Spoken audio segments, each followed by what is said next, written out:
you. Oh, thank you. Thank you very much. Thank you. Thank you.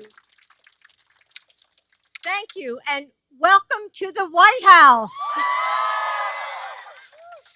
Secretary Cardona, as you know, my husband made a promise to educators across America that his Secretary of Education would be a leader who taught in a public school classroom.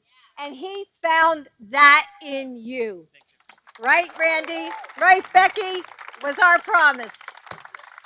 Thank you for all that you are doing to support teachers like those who are with us today. And thank you to our National Teachers of the Year for 2020 and 2021.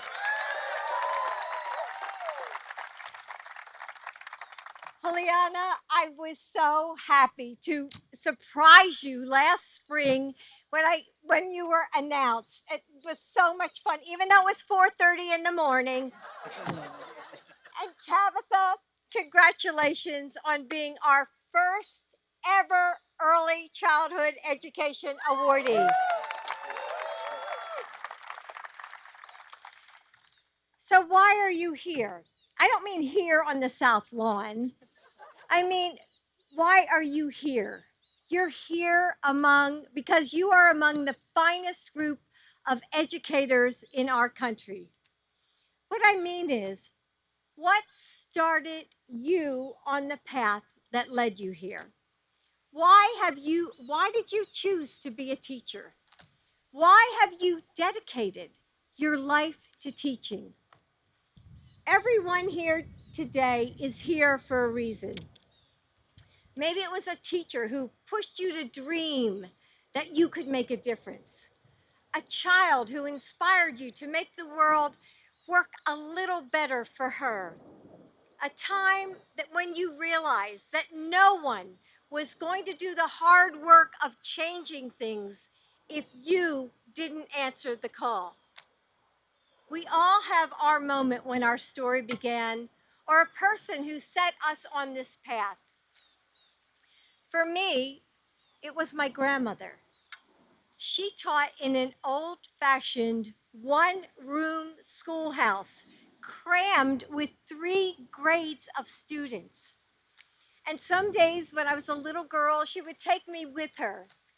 And if I was lucky, I got to ring the brass bell, literally, that called her students to class. And she was a great teacher. She loved it. And her students could tell. She didn't just teach letters and arithmetic.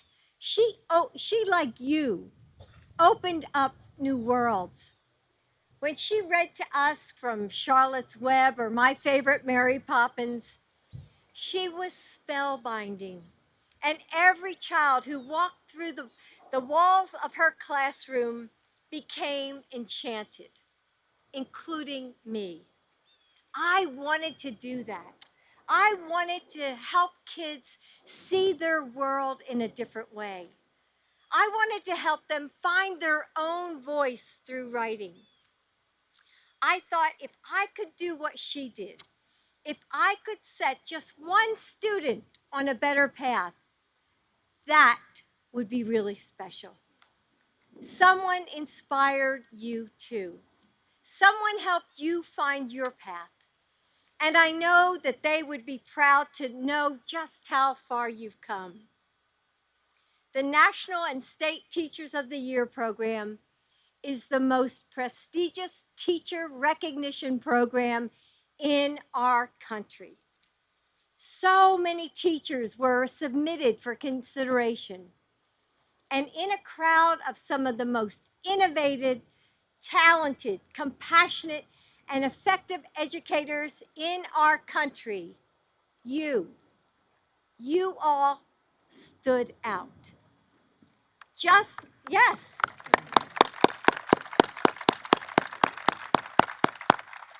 Just look at who is here today. Juliana and Tabitha, you are the inspirations and the innovators. In fact, all of you all of you represent the best of our profession.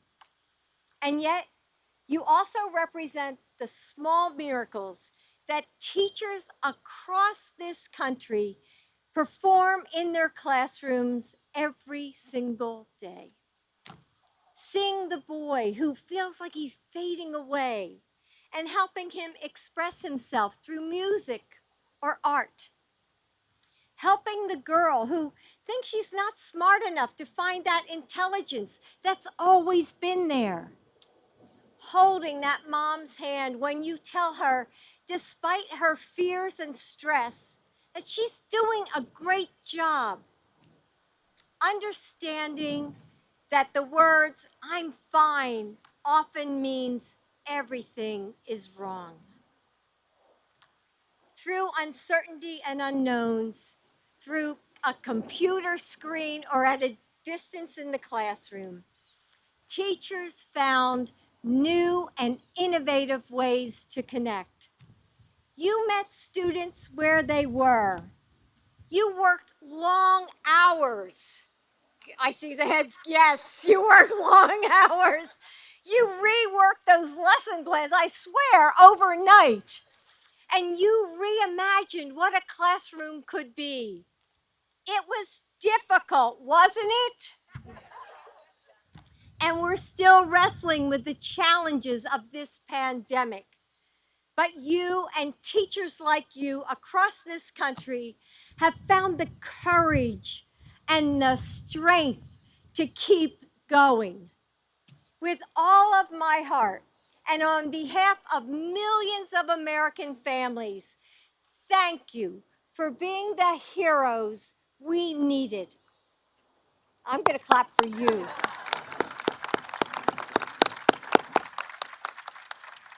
We don't do this job because it's easy. We don't do it because it brings us fame and fortune, that's for sure. We do it because it's more than a job. It's a calling, isn't it? It's part of who we are. And what I want to say to you is this: never, ever underestimate the power of what you do every day.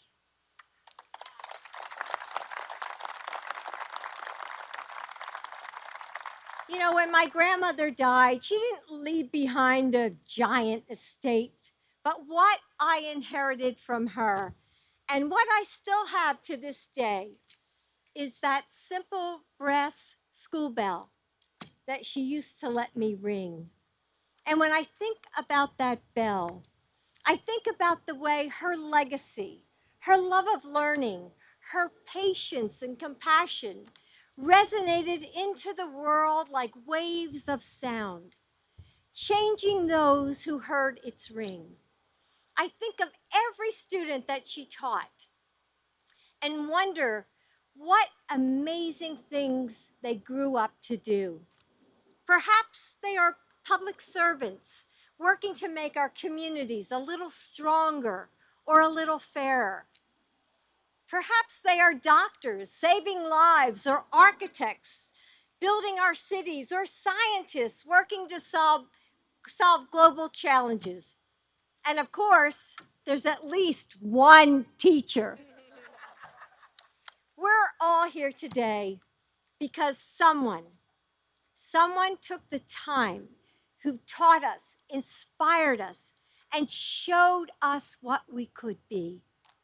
And today, you all ring your own bell, pulling each person you teach into a harmony that never ends. Right now, someone out there is a better thinker because of you. Someone is standing a little taller because you helped her find the confidence she needed. Someone is working a little harder because you pushed him to try. And someone is kinder because you showed her what that meant. Someone is braver because you helped him find his courage. Never stop ringing that bell. Never forget that the lives you change go on to change the world. Student by student, teachers everywhere are performing miracles every day. So thank you for being here, and thank you for coming to the White House. You don't know how much I have looked forward to this day.